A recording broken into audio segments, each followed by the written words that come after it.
We're the Winslows. I'm Kristin, Thomas. and we're here today to tell you a little bit about our story and our testimony and what got us here. We met in high school. We were actually high school sweethearts and started dating, I guess, our senior year in high school. Continued to date in college, and he asked me to marry him. We got married right after we finished our undergrad degrees. He really plowed forward with work, and I was working as well. And I think I started feeling just incredibly lonely, overwhelmed, I think, with working full-time and managing 2 children, and essentially felt like was happening. We were really good at our jobs and pursuing those dreams that we had for our careers. We were good at parenting. We had these 2 beautiful, healthy, wonderful boys, but then here we were. Who are you? What do we do with each other? And didn't know how to throttle it back, basically. Yeah. And so I worked way too much. It was insane during those early years after we moved up here. Didn't know how to balance things properly. Yeah. I lost balance in my life. And I think instead of, looking at that and seeing it as an opportunity to turn to God, God wasn't anywhere. We weren't allowing God to be anywhere near, our relationship. And I was looking for this perfect, fairy tale romance, and it wasn't there.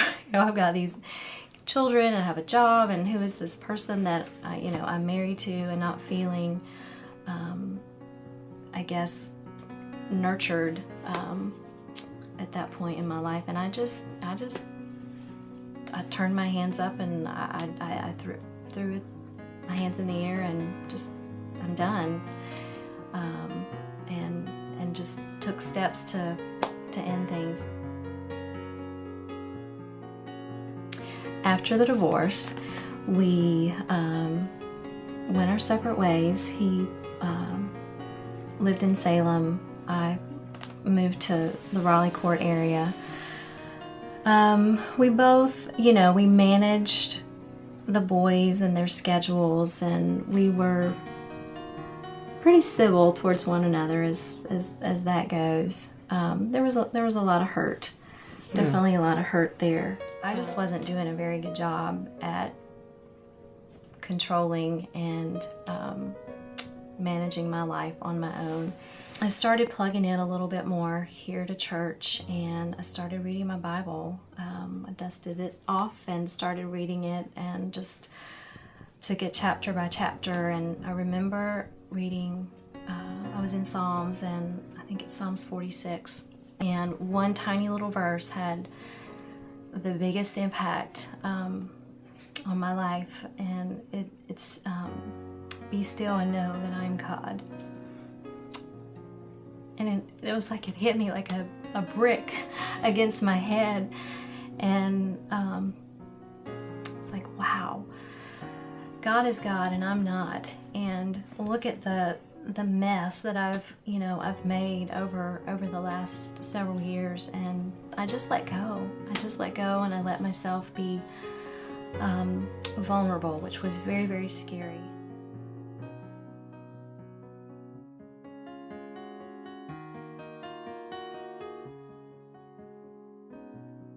I'd taken the boys skiing a few times that I can recall, and this was a time then, hey, let's bring Mom.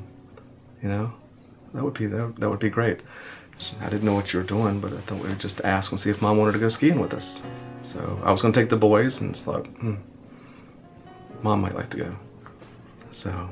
And of course, my response was, I really can't afford it, and I'm not sure if I have the right clothes. And you just said, don't worry about it. And it felt like all that time that we were apart just it didn't happen.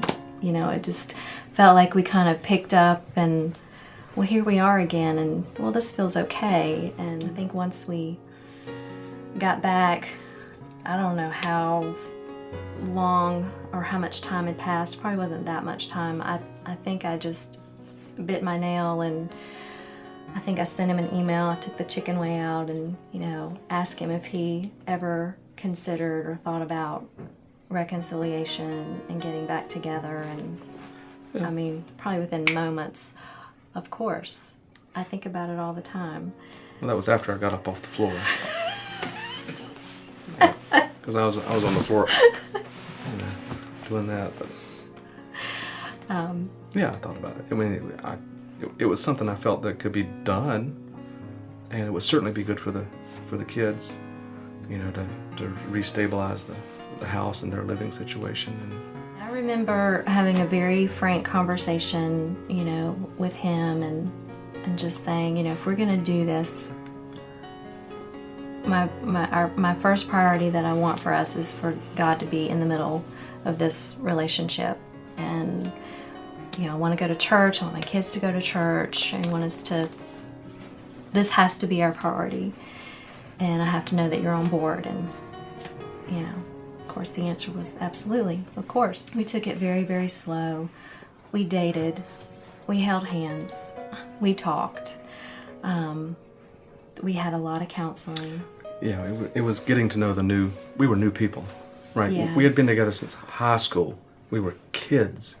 And we grew up and up through college, and then graduating through college. And, you know, we didn't sort of grow together during that time. We started becoming the people that we were going to be, apart. given our situations of having to struggle through school. And We grew apart rather than together. Grew apart rather than together.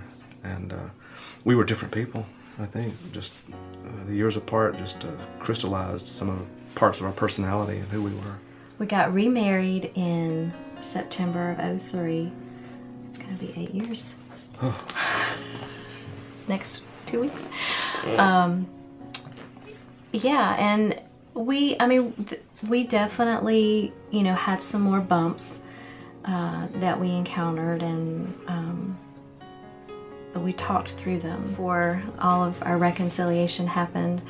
And it was so hard for me to admit mistakes or wrong, or, you know, just mess ups. And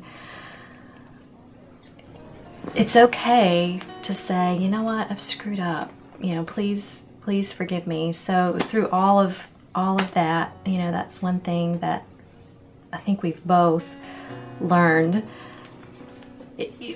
how to be better at, and that's to be humble and honest. And certainly made my share of mistakes. Yeah. You know, you have to try not to do it again, and move forward and ask for forgiveness. I don't think that we would have gotten anywhere close to reconciliation if we had tried to do that on our own. We had to allow God into our lives, and we had to ask for Him to heal our relationship, and He did.